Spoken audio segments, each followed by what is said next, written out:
السلام علیکم ورحمۃ اللہ وبرکاتہ۔ اس ویڈیو میں جانیں گے کہ قربانی افضل قربانی کون سی ہے۔ آپ حضرات ضرور اس ویڈیو کو سنیں اور اہم جو باتیں ہیں وہ حاصل کریں، اور اپنا جو قربانی ہوتا ہے وہ اچھے سے اچھے طریقے سے قربانی مکمل کرے۔ یعنی بہت سارے لوگوں کو پتہ نہیں ہوتا ہے کہ قربانی کس پر واجب ہے، کون مالک نصاب ہے، کون سا جانور کیسا لینا چاہیے، گھر میں کون کون مالک نصاب ہے، ایک ہے تو مطلب ایک حصہ دینا چاہیے یا دو ہے تو دو حصہ دینا چاہیے۔ آج کل ایسا ہوتا ہے کہ گھر میں 3 آدمی مالک نصاب ہے بٹ ایک ہی حصہ دے کر ختم کر دیتے ہیں معاملہ۔ ایسا بالکل نہیں ہے، تو اسی ویڈیو میں آپ ضرور دیکھیں۔ مولانا ثاقب رضا مصطفی صاحب بیان فرماتے ہیں اور غور سے سنیے۔ جب پوچھا گیا حضور یہ قربانیاں کیا ہیں، فرمایا تمہارے باپ ابراہیم کی سنت ہے، اور فرمایا کہ ان کو خوش دلی سے اللہ کی راہ میں قربان کرو۔ قیامت کے دن یہ اپنے بالوں کے ساتھ، اپنے سینگوں کے ساتھ اور اپنے کھروں کے ساتھ آئیں گے، اور یہ بھی ارشاد فرمایا کہ کل پل صراط پر یہ سواریاں بن کے تمہیں پل صراط سے پار لگائیں گے۔ اور جب قربانی کے لیے کوئی شخص جانور خوش دلی کے ساتھ رضائے الہی کے حصول کے لیے ذبح کرتا ہے تو اس جانور کا خون زمین پر گرنے سے قبل یہ عمل قبول کر لیا جاتا ہے۔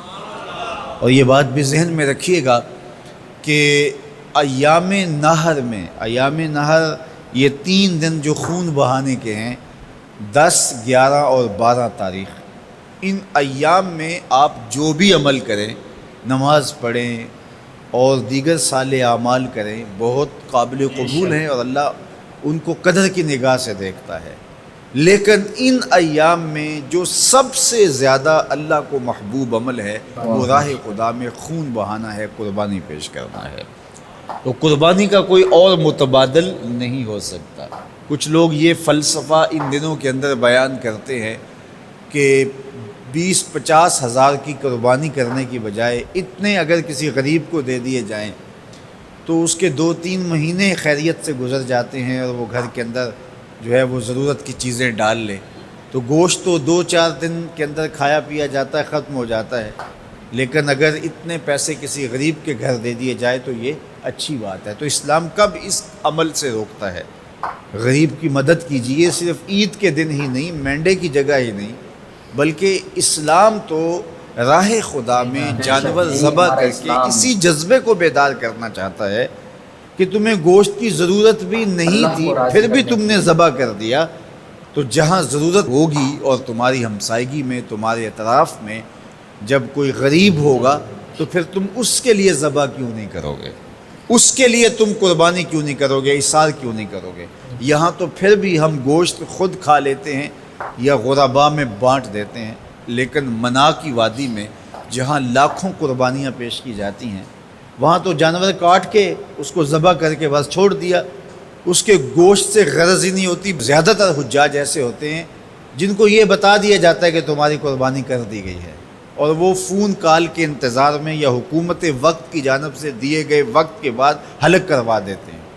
تو انہوں نے نہ اپنا جانور دیکھا ہوتا ہے، نہ اس کو ذبح ہوتے دیکھتے ہیں، تو صرف انہیں ٹائم بتلا دیا جاتا ہے یا ان کو کال کر دی جاتی ہے تو یہ ان کے لیے کافی ہوتا ہے۔ تو وہاں تو گوشت کھانا بھی مقصود نہیں، تو صرف اللہ کی رضا کے لیے جانور ذبح کرنا۔ تو جب رضا الہی کے لیے جانور ذبح کرنے کا جذبہ پیدا کر کے تمہیں راہ خدا میں خرچ کرنے کی ترغیب دی جاتی ہے تو پھر تم پورا سال خرچ کرو گے، تمہارے لیے کوئی مشکل اور کوئی مشقت نہیں ہوگی۔ لیکن اگر تم جو ہے وہ اس جذبہ خیر سے نور حاصل نہیں کرو گے تو پھر تمہیں یہ دولت نصیب نہیں ہوگی۔ تو سب سے افضل عمل ان 3 ایام کے اندر جو بتایا گیا وہ یہی ہے کہ راہ خدا کے اندر خون بہانا ہے۔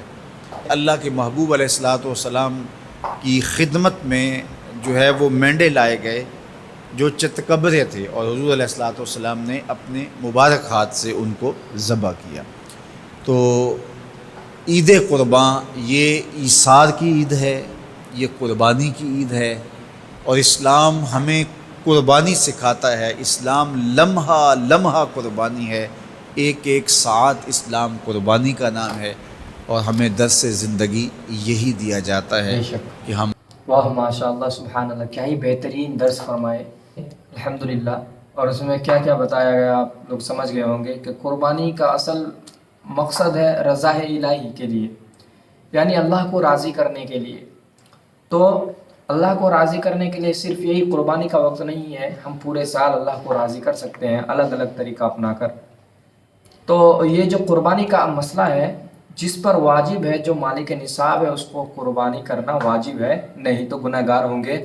اور اگر جو مالک نصاب نہیں ہے، اگر وہ بھی قربانی دینا چاہتے ہیں تو وہ بالکل دے سکتے ہیں اپنے نام پر، حضور پاک کے نام پر، اپنے ماں باپ کے نام پر، وہ ان کا ثواب ہے، لیکن اس پر واجب نہیں ہے. تو حضرات ملتے ہیں اگلی ویڈیو میں، تب تک السلام علیکم ورحمۃ اللہ وبرکاتہ. اور حضرات ویڈیو کو لائک، شیئر، کمنٹ اور سبسکرائب ضرور کر لیں آپ حضرات.